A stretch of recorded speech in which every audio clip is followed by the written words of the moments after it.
mainly about that. Who got scared from Mattia's talk? Two. Okay. So you understand things are really moving very, very fast. It is a complex subject, the one of AI governance. There are quite a bit of things that still, are in flux, I would say, but they will converge as, a lot of things actually converged in the past when there is new technology. And somehow, the standards are really trying to help. What I'm going to do, I'm going to give you a quick overview on the different efforts, give some answers to what Mattia was mentioning before. And then again, if you have questions, I'm here. Okay, so standards are good. In general, perceived as something, boring, difficult to understand. But actually, in particular, in the case of AI governance, they will play a key role because they will set up exactly the common basis on which you can operate, in AI. A lot of, in AI, there are a lot of POCs, proof of concepts, but only a fraction of them becomes operational. And the reason is not because there are limits on technology, is because managers are not taking the responsibility, the liability of having out a model that may be unfair, that may be, and fair, and actually fines for this are showing all over the places. Danish government, even municipalities in Italy, as the municipality of Trento actually had issues with using cameras with AI improperly because it wasn't signed. So big issue. And here the standards are really helping a lot. Why? Because first of all, they give some confidence, to overall to all the stakeholder, because the criteria that we saw are still in flux. Mattia is absolutely right. They will converge. So, they will converge sooner or later. Otherwise, this business doesn't start, and I doubt it won't start, to something that we all agree on. And so they will create, what is called an ethical behavior, even a company level, and the reliability, so that we can use them. Today, you can plug a plug and get power. There was a lot of standardization on the plugs, but today you can do in a quite safe way. It will be the same thing for AI. Will take a bit, but it will happen. We'll have also criteria for risk mitigation and liability management. That is a key element here, because this is one of the showstoppers for having AI really pick up. In the public trust, how many of you are somehow uncertain when they relate to an AI system that is grabbing data, analyzing your data, judging you in some context. So this needs to be changed in a positive way, so that you're willing to work with this system. And there will be collaboration. It's inevitable. I mean, if you saw what happened with Gen AI, this is something important. Okay, so quick, given that this is a beginner course, I will give some terms. An international standard is something, already mature, provides rules and guidelines for activities and their results. There are a few of them that we're going to mention today. Then there are technical specifications that are really high level. So what you see indicated sometimes with TS, just a technical specification, doesn't have the weight of a standard, but is actually the precursor of a possible standard. And technical reports. And in fact, in AI, initially, there were a lot of use of the ISO technical reports for doing some form of certification, in particular in the medical space, where there have been a lot of activity. So be careful when you look at the document, what the document is. So somehow, what are the pillars of all the standardization in AI? Of course, the fundamentals. So, data sharing, data usage, the governance, and the risk, risk management. The technology, it's AI that is evolving. Okay, because, I actually was involved in AI in the 90s when we were talking about expert systems. And I spent 17 years in Bell Labs working with Jan LeCun and Joshua Benjo and so on. And since then, you know, AI technology evolved so much. At the time, there were no software for doing backpropagation. We wrote our own code. Today, you know, you have plenty of platforms. So technology is evolving, and the standard need to track how technology evolves, because it may have a huge impact on the life cycle structure. And then you have the principle, and I think Mattia gave you a glimpse on what are the principle. I'm gonna cover them a bit. So privacy, trustworthiness, ethics, and safety. Then there are two important aspects that the standard address. The operation, so what are the framework and what is the level of controllability that you have, and testing and verification. So how I can actually validate something, because a company that is developing a product need to have somehow the means for, you know, being sure that what goes out is something that is verified, is certified. There is an interesting evolution, temporal evolution, on how the standard and the initiative started. Starting from, 2018, even earlier, a lot of focus was on the individuals, on the user. So a lot of societal focus. And now, slowly, if you see the evolution of all the standardization and all the frameworks that came out, we are really moving toward the organizational structure.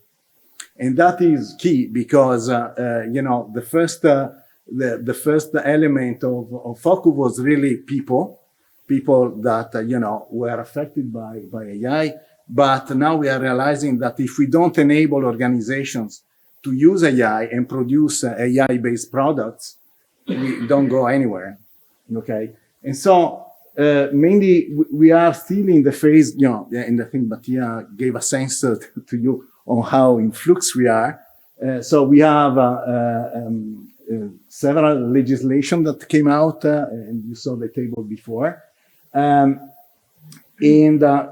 several standards that are in the pipeline. But what we are still missing is harmonization, because there are a lot of standard organizations that are working on standards, but there is no harmonization among them. There's a lot of discussion that we are having, but nothing concrete yet. Principle, I'm gonna go, relatively quick on that. Safety and reliability, I think, is something that's important that a product or any AI-based product has. The ethical considerations, they don't come for free, If you take a data scientist 5 years ago, 8 years ago, and then you say, okay, design this AI algorithm for me. The only thing that I will focus is accuracy, F1, confusion matrix, but not too much ethical consideration, right? The Jupyter Notebook, and a lot of work on that for those of you that know what a Jupyter Notebook is. Ethical consideration need to be part of the equation. And I think, what Mattia was saying before is key. The value, of course, imagine that you are a bank and then you're developing a system for loan assignment. Is a typical example, as Elena was nodding. And of course, you want to maximize your return. Can you be fair? I mean, fair comes with a price, because of course your level of risk changes. And so you may have the first feeling of losing money if you are fair, but this is not true. We are moving actually out of that concept toward a more ethical. Ethical value has a price, but has also a return, because brands in the future will have this ethical component. And if you won't be, in particular with the Generation Z or Alpha, they really are quite sensitive to that. So not having that component will be a higher price than that not developing an AI system related to that. Transparency and explainability, difficult concept to understand what do you mean to be transparent or to be completely explainable on these systems. But I think we're going to converge on something, and standards are trying to do that. Interoperability and compatibility, because then if you have to develop a product and you have to start from scratch and you're not interoperable with all the other, it will be much more costly and much less effective. Okay, so I don't want to stress all of them because you already got a sense, but bias mitigation and fairness, you know, we understood what is the complexity of these principles. We're going to converge on something that will be usable, because you know, I just how the heck we did before AI. You know? So this is my personal consideration. The human being is by definition biased for many reasons. No? Now we are moving in a situation in which we want to be completely fair or completely unbiased, no? And it's difficult because somehow even the human nature is not like that. Maybe AI will help the human nature to understand where the biases are. But here we should find a compromise so that you know, what we propose, you know, what the product actually does is still interesting. Okay, so moving to the standards, you know, these are somehow the bodies that are operating. There is another slide, but I think these are the principal contributions. So ISO, and we're gonna see what ISO has done in this. That works, you know, in close collaboration with EEC. And then the other standard body that is active in this is IEEE. Now, regarding Europe, there is an important committee that is SENS-ELEC. That is the one that is mediating actually standards with the EU regulation, in particular the EU AI Act. And so what they do, they need to pick and choose and modify where needed to adapt to the European context. ETSI is actually following, you know, but more or less there is a work program that they have, but mainly they will, you know, adopt or suggest standards that are already existing.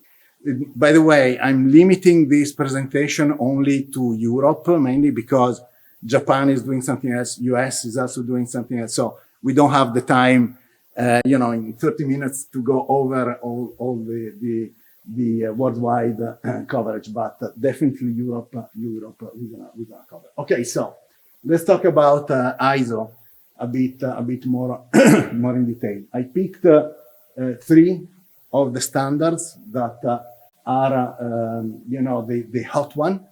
The 4201 that you know, became standard in 18 of December 2023, and is the one that you know, now is the most popular, I would say.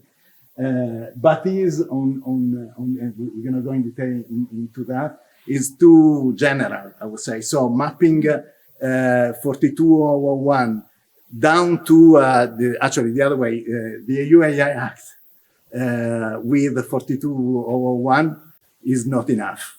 This is clear, because the controls that you can extract from 4201 won't be sufficient, I would say, to cover all the questions that the EU AI Act poses. Then risk management, the 23/894, also in 2023, and then a more general one the 23053 that is about the machine learning life cycle. I'm going to have a slide for each of them. Okay. Okay, so that's it. You're still with me, right? So what I did is actually I took a document that the standardization body of Australia did a couple of years ago and updated it. There is a pointer here, right? Somewhere I need to push. No. Here we go. Okay, so these are somehow the foundation. So in 22989 and 23053, these are the concept and terminology, somehow giving some answer to what Mattia was saying. And this describes the machine learning life cycle. I'm gonna have a picture and show. So these you should read. These definitely you should read. Then you see, in terms of life cycle process, how to manage this. This is the 42001, the one that is actually quite popular, and also the 5338. It's, to me, these two go together. And actually, if I should vote, push to include also the 5338, because it's way more detailed with respect to the 42001. Then this one actually is now on public judgment. So till tomorrow, if you go on the ISO website, you can see the spec and you can comment on it. You need to register just if you want to do the exercise. Then there is all the part on data quality, and these already somehow very advanced. And then this is the part related to the application, application side. But if I can give you a suggestion, you should look at this. You should look definitely at this. You should look at this and get a sense of this one and this one, because the data quality already Senelec already actually going for discussion on the 5259. Okay, so giving you a sense on the 23053, this is traditional machine learning life cycle that you're probably all familiar with if you are here. So there's nothing particular to understand. It covers really a lot the traditional AI model. What we used to do, 5-10 years ago. It is less, covers less the part of generative AI, but still that is, the reference model and process. The risk management system is mainly articulated in 4 chapters. So the risk assessment, the risk treatment, the risk communication, and the risk monitoring. Assessment, you need to be able to identify and assess all the risks, but this is not an easy task. Let's think about the example of the robot. No? Of course, there are contexts in which understanding the bias, understanding the security vulnerability, and so on, it's much easier, but there may be cases in which this is more complex. How you treat the risk, so which kind of provision actually or strategies you put in place, and how you manage this risk. Either you take risk, you accept the risk, and so you develop accepting the risk, having, for example, mitigation schemes, or you transfer to someone else. The deployer may transfer to the developer. It's his fault. No, it's not mine. So communicate the risk. The example of the municipality of Trento that didn't communicate, in fact, the fact that the system was actually capturing images and analyzing them. and monitoring and reviewing. This is an ongoing process because things may change, and you all of a sudden you may shift, and your risk management may not be updated. So the takeaway here is the fact this is an initial step for risk management. That still there is quite a bit that needs to be done to make it really operational. Moving forward, sorry if I'm going a bit fast, but again there is a lot of material that I thought I would cover. And now the 4201, and this is the equivalent today, is considered the equivalent of the 2701 for cybersecurity, just to give you a sense. You may see actually companies already telling you, oh, you know what, we can certify you 4201. Just wait a bit. we don't know yet how these standards will be managed and harmonized all together. And the spec is organized actually on this point, this area, leadership. So what is the responsibility of the senior management, regarding the management in the policies of AI system, proper planning. That means identification and evaluation of risks. The support, so you need to have proper allocation of resources that go from training to structure of the teams, awareness programs, the introduction of AI principles in the code of conduct. It is a sign. Protocols for operating, for medical devices, there are very specific protocols, no? For AI, we need to have something similar. And then again, performance evaluation, because again, model may shift. Model shift is something well known in AI. And then continual improvement, in the sense that a model may become irrelevant after a while, may become ineffective after a while. You should monitor it and maybe dispose it with the proper methods. I'm gonna skip this. Now I give you a very little glimpse on what ISO is doing. Let's move to IEEE. IEEE has a series, the P7000X, that is focused on AI standard on specific applications. Then the P2400, that is on transparent explainability. P2300 on data privacy and security.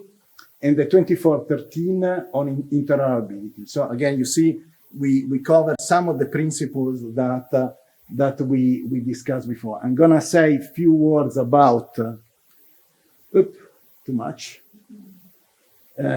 about this series. There are two standards that are already available, the 7000 and 7001, that is, ethical concerns during the system design and, transparencies, while the other are actually ongoing. I'm part of 7003 and 7018.